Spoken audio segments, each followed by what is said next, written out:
400 метров до Чебаха, по центру, на льду. Юнусбек, герои выехали, военный генерал выехали. Вот, СО-20.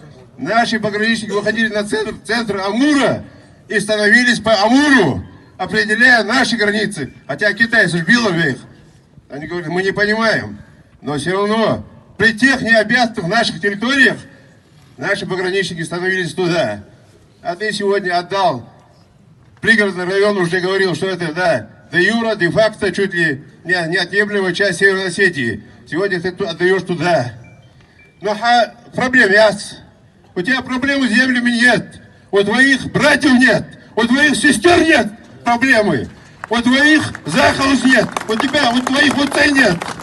Ты десятки тысяч гектаров прихватил. И сегодня отдаешь наши. Хамхуддац, Юнус. Хамхуддац. Сегодня народ проснулся. Мы все знали. В течение 10 лет знали. Но нас не слышали. Сегодня мы отстаем на бумаге. Мы должны сегодня на бумаге говорить Владимиру Владимировичу Путину, председателю Конституционного суда, Генеральную прокуратуру, директору Росгвардии, министру внутренних дел России, директору ФСБ, говорить, что здесь мирная акция с требованием отмены этого соглашения. Тахамдац, не надо здесь наращивать группировку, не надо эскалации, не надо разгонять и применять силу сюда.